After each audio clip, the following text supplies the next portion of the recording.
ஹரே கிருஷ்ணா ஹரே கிருஷ்ணா கிருஷ்ணா கிருஷ்ணா ஹரே ஹரே ராம ராம ராம ஹரே ஹரே. நான் உங்கள் தாசன். ஓம் நமோ பகவதே வாசுதேவாய. சில பிரபாதிக்கு ஜெய். மீண்டும் ஒன்று சந்திப்பதில் உங்கள் அனைவரும் சந்தியும் மிக மகிழ்ச்சி. மீண்டும் ஒரு சில விஷயங்களை முக்கியத்தை பார்ப்போம். இது குரு முக்கியத்துவம் கூட சொல்லலாம். குரு எதுக்காக வேண்டும் என்றோ முக்கியத்துவம் சொல்லலாம்.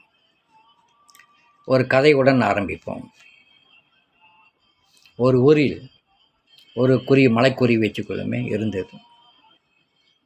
அது கடற்கரை ஓரத்தில் மணலில் ஓட்டை போட்டு அங்கே 2 முட்டையிட்டு அடைக்காத்து வந்தது. ஒரு நாள் இது இறை தேட வெளியே சென்றிருந்தது. அப்பொழுது கடல் அலை கொந்தளித்து, அந்த கடல் கொஞ்சம் அலை அதிகமாகி அந்த அலை கரையை தாண்டி அடித்து கரைக்கு மேல் இருந்த மணத்திரை மேல் இருந்த எல்லாம் இதயம் மாறிக்கொண்டு கடலுக்கு போய்விட்டது. அதே சமயத்தில் இந்த குருவியிட்ட 2 முட்டையையும் அழித்து கொண்டு போய்விட்டது. இந்த குருவி மீண்டு வந்து பார்த்தது, அது இருந்த இடம் இல்லை. அதோட ஓட்டையும் மணலிட்ட ஓட்டையும் காணவில்லை, முட்டையும் காணவில்லை, இடமும் இல்லை. அது குருவிக்கு தெரிந்து விட்டது, இது கடலின் வேலையாக இருக்கலாம், நம்மளை முட்டையை திருடி கொண்டு விட்டது. இந்த குருவி போயிட்டு கடலை கேட்டது, கடலே தயவுசெய்து என் முட்டையை திருப்பி கொடுத்து விடு என்று பல முறை கேட்டு பார்த்தது. அந்த கடல் சிரித்தது. சிறு குருவி நமக்கு முட்டை கேட்குது என்று. அப்போ அந்த குருவி சொன்னது, நீ என் முட்டை கொடுக்கவில்லை என்றால்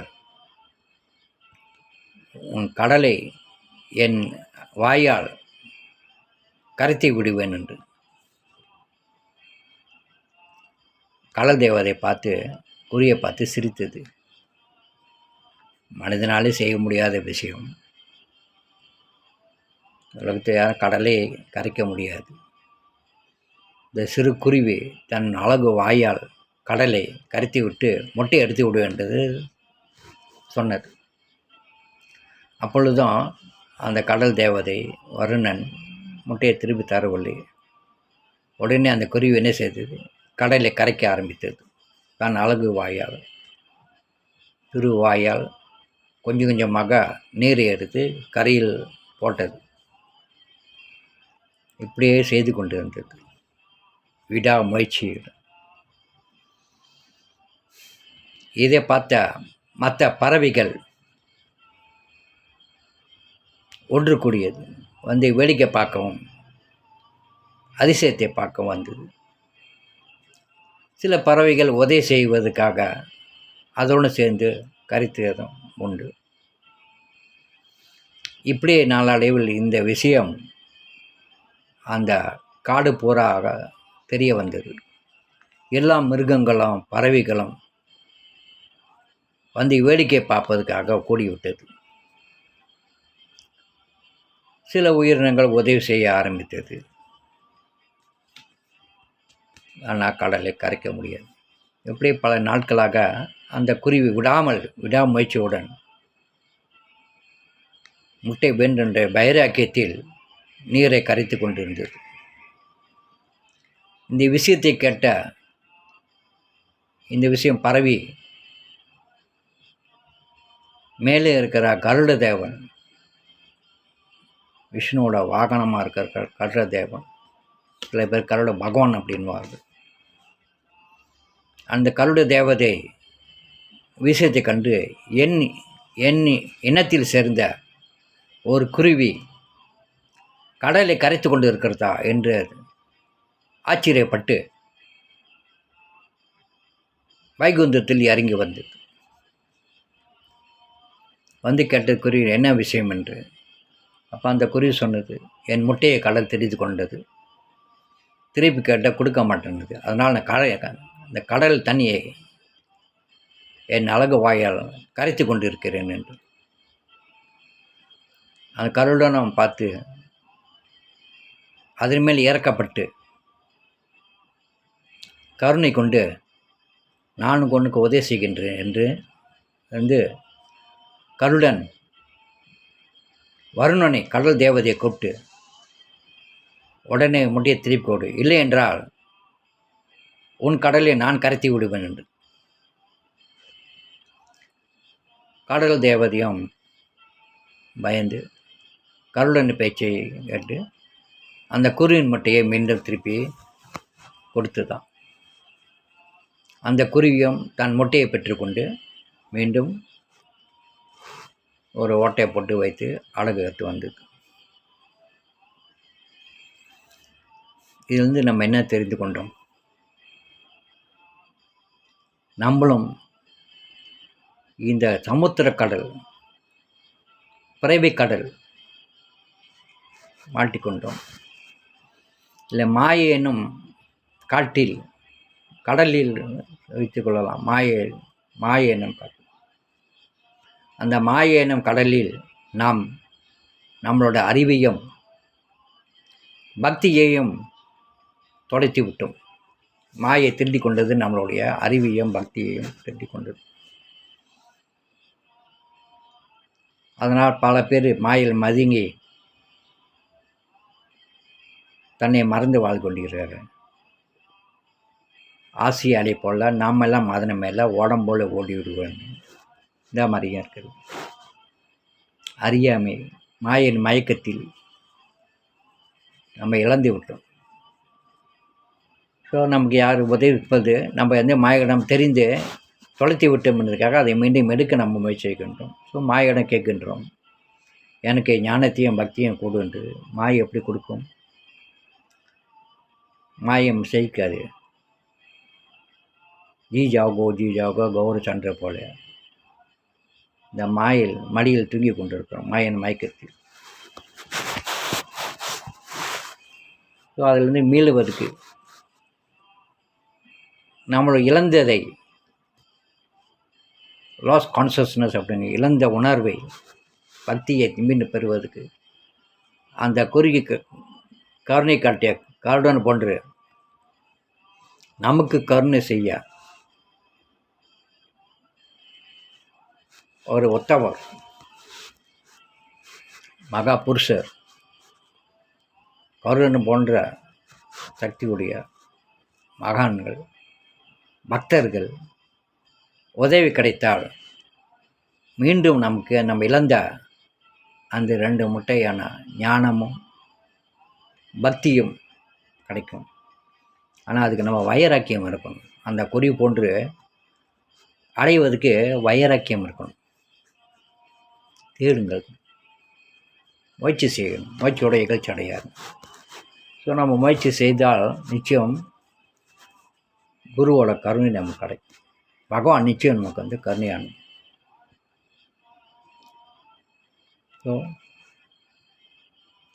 குரு நம்ம ஒரு பழமொழி, ஒரு ஒரு ஒரு மந்திரம் இருக்குது. குருடனை நீக்க குருவை கொள்வார், குருடனை நீக்க குருவை கொள்ளார், குருடும் கூடும் கூத்தாட மாதிரி குடி ஒரு மாதிரி. நம்மளோட குருட்டு தனத்தை நீக்கிறதுக்கு, அதை அடைவதற்கு குரு வேணும். குருட்டை நீக்கிறதுக்கு குருவை ஏற்றுக்கொள்ளணும். அஞ்ஞானத்திலேருந்து ஞானம் பெறுவதற்கு குரு வேணும். குரு தான் அந்த ஞானத்தை கொடுக்க முடியும். இல்லைன்னா குருட கூட்டம் கூத்தாட மாதிரி எல்லாம் குழியில் தான் கொடுக்கும். அதுதான் இந்த இதில் வந்து முக்கியத்துவம். நமக்கு வந்து நமக்கு உதவி செய்ய, கருணை காட்ட நமக்கு ஒருத்தர் வேணும். சாதாரண மனிதர்கள், சாதாரண பறவைகள் அந்த குருவிக்கு உதவி செய்ய முடியாது. கருணை போன்ற ஒருத்தர் நமக்கு வேண்டும். மகான்கள், பக்தர்கள் வேண்டும். பிரம்மாண்ட பிரம்மனோ கோனோ பாக்கியவான் குரு கிருஷ்ண பிரசாதபாய் பக்தி லஜா பிஜா. பிரம்மாண்ட பிரம்மனோ கோணியம், இந்த பல ஆயிரம் மனிதர்களில் பாக்கியவான். ஒரு பாக்கியவானுக்கு குரு கிருஷ்ணா கருணை கிடைச்சிச்சுனாக்கா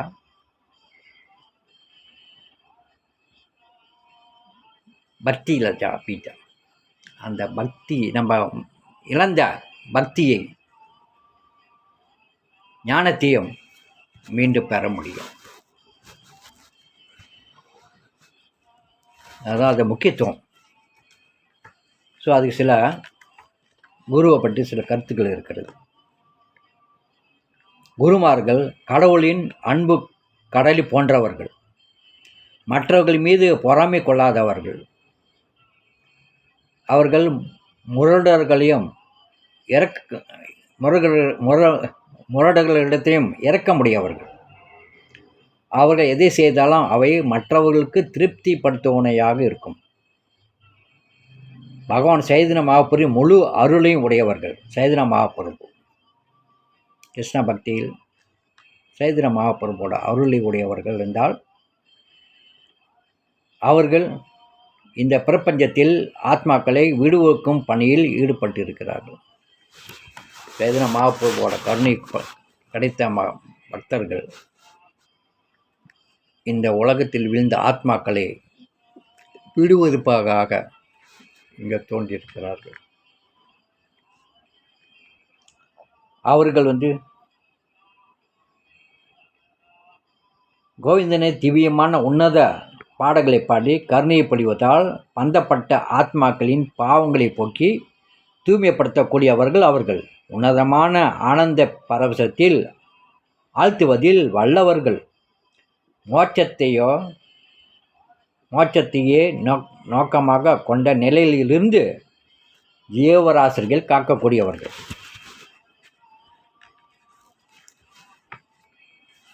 பக்தர்கள் பக்தினாக்கா அது பக்தர்கள் மட்டும்தான் கொடுக்க முடியும். பகவான், பாகவதர், பாகவதம் 3 இருக்கிறது. அந்த பகவானை பற்றி பேசக்கூடியவர்கள் பாகவதர்கள். பாகவதம், பகவான், பாகவதர். பாகவதனா பக்தர்கள், உத்தம பக்தர்கள். அவர்களால் மட்டுமே நமக்கு இந்த பக்தியை அளிக்க முடியும். அவர்கள் இல்லாமல் வேறு யாரும் பக்தியை கொடுக்க முடியாது. இது யோகிகளோ, ஞானிகளோ, சித்தர்களோ, தேவதைகளோ கொடுக்க முடியாது. அது பக்தர்கள் மட்டுமே முடியும். அது எப்படி என்றால், பக்தர்களின் பாதங்களே தூய பக்தி சேவையின் இருப்பிடம். அவர்கள் பாதங்களே தூய பக்தி சேவை இருப்பிடம். அந்த பாதாரபந்திகளை மிக கவனமாகவும் சிரத்தையுடன் நம்ம வணங்க வேண்டும். என் அருமை சகோதரர்களே, நண்பர்களே, இல்லது நமது மனமே ஆன்மீக குருவின் கருணையினால் ஒருவன் உலகத் துன்பம் என்னும் சமுத்திரத்தை தாண்டுகிறான். பக்தி அடையும் பேற்றையும் பெறுகின்றான்.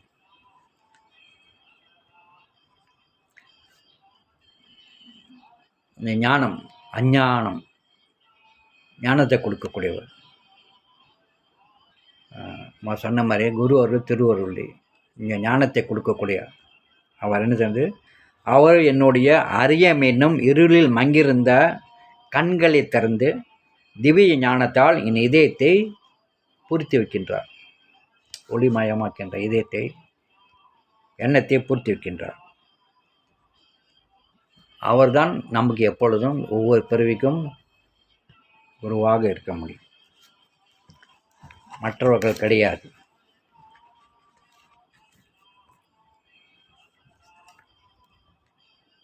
நாம் அனாவசியமாக மாயின் பிடியில் சிக்குண்டு துன்பப்படுகின்றோம். இந்த கடல் அலைகளால் சில சமயம் மாயினும் சமுத்திர கடலின் மேலே மிதந்து கொண்டோ, கடல் மேலே அலை மேலே மிதந்து கொண்டோ, சில சமயங்களில் கடலின் மூழ்கியும் தவிக்கின்றோம். ஆசிய அலை போல் நம்மளாம் அதன் மேலே ஓடம்போல ஓடிவிடுற மாதிரி சில அலை மேலேயோ கடலுக்கு அடியிலையோ மாயில் மாட்டிக்கொண்டு சிந்தனைகள் ஆசைப்படாது, அவதிப்படாது, அப்படின்னு பழமொழி. இந்த உலகம் வந்து ஆசையினால் தவித்து கொண்டு இருக்கின்றோம். ஸோ அதுக்கு பகவானோட கருணை நம்பிக்கை வேணும். ஓ பகவானே, ஓ விஷ்ணுவே, ஓ தலைவா, நான் உம்மை வணங்குகின்றேன், எனக்கு கருணை செய்யுங்கள். உங்கள் கருணை நிறைந்த பார்வையினால் இந்த அறியாமையில் மூழ்கி உலக பந்தம் என்னும் துக்க சாகரத்தில் விழுந்திருக்கும் முட்டாள்களை விடுவீங்கள். துன்பம் என்னும் சாகரத்தில், துன்பம் என்னும் சமுத்திரத்தில் விழுந்த முட்டாள்களை காப்பாற்றுங்கள் அப்படின்ட்டு பிரார்த்தனை செய்கிறார். அதுதான் குரு கிருஷ்ணா பிரசாத பாய் பக்தி லஜா பிஜா. ஸோ குருவோட கருணையும் இந்த குரு அருளும் பகவானோட கருணையும் சேர்ந்து இருந்தால் நிச்சயம் இந்த பிறப்பிலிருந்து நம்ம வந்து விடுதலையாக முடியும். இது பிரகலாதா ஒரு பிரார்த்தனை செய்கின்றார். என் அரிய பிரபுவே, ஆதி பரம புருஷரே, புருஷோத்தமரே, ஒன்று மாறி ஒன்றாக பிரபஞ்ச விருப்பங்களில் ஈடுபட்டதால் ஒன்றன் ஒன்றாக பிரபஞ்ச விருப்பங்களில் ஈடுபட்டதால் பொதுஜன கூட்டத்தைப் போல படிப்படியாக பாம்புகள் நிறைந்த பால் கிணற்றில் விழுந்து விட்டேன். ஆனால் உமது சேவகன் பக்தர் நாரதர் முனிவர் தனது சிஷியனாக என்னை ஏற்றுக்கொண்டு எவ்விதம் திவ்யமான உன்னத நிலையை அடைவது என்று போதித்தார்.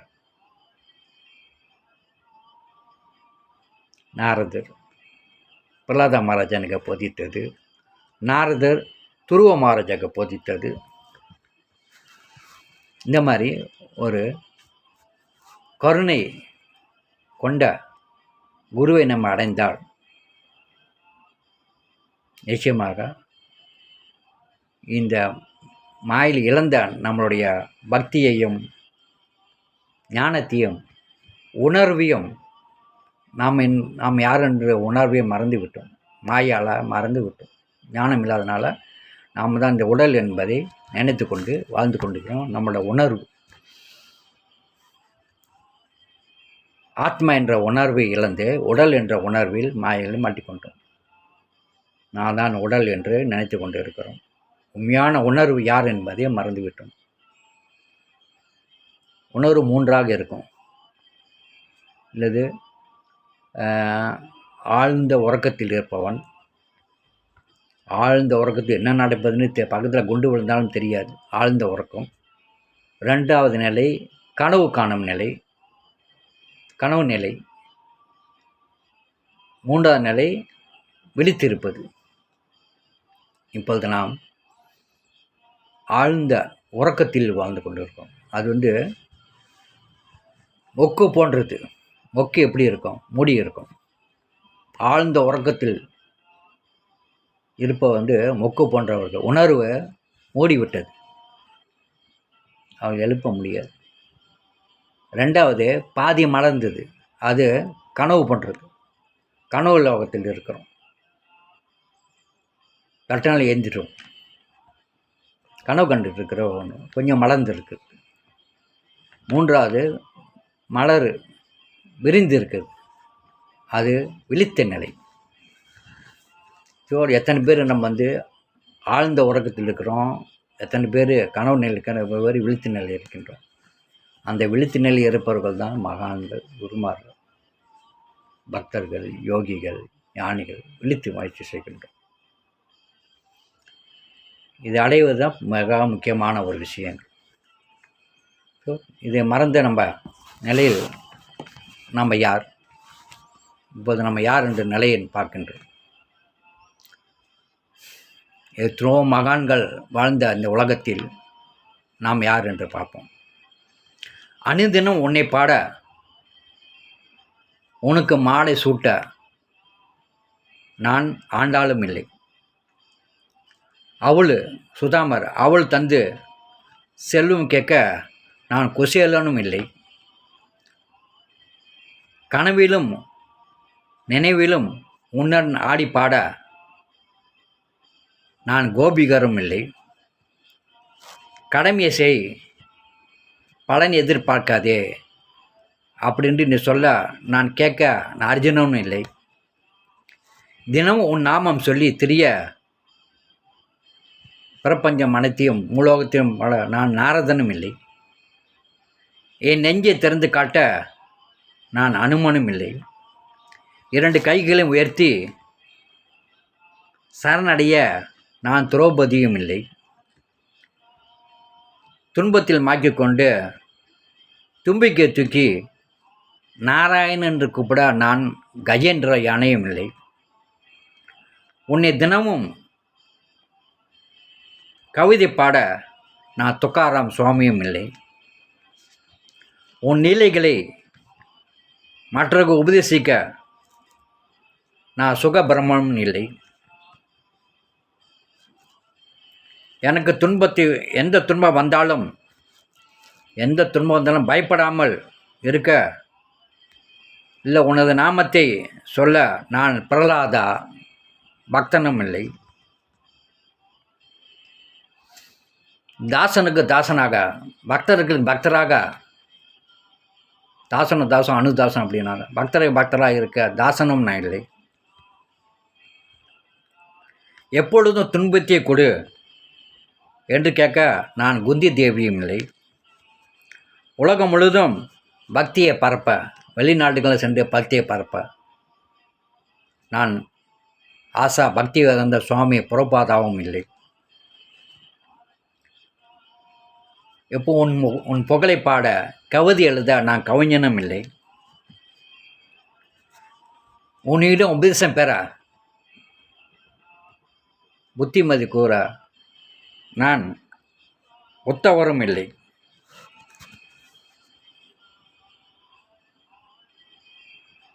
நான் ஒரு சாதாரண மனிதன். என் தோரங்களை போக்க எப்பொழுதும் உன்னை கிருஷ்ணா, கண்ணா, மாதவா என்று அழைத்தால் நீ வரமாட்டாயா?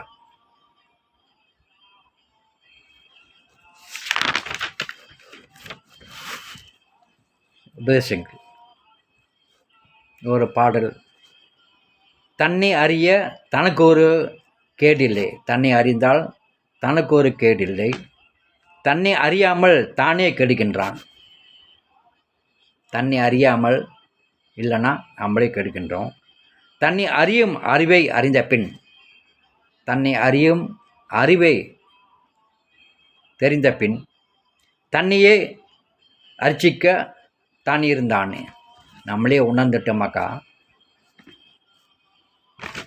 யாரும் நம்ம எங்கேயும் இருக்கும் இடத்தை விட்டு இல்லாத இடம் தேடினா ஞான தங்கமேன்.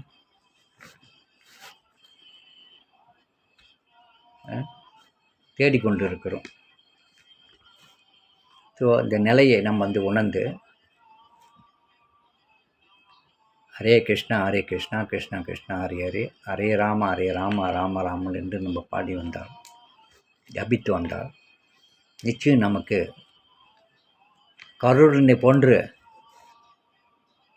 உத்தம புருஷர்கள் பக்தர்கள் நமக்கு உதவி செய்வார்கள். ஹரே கிருஷ்ணா. நன்றி, வணக்கம்.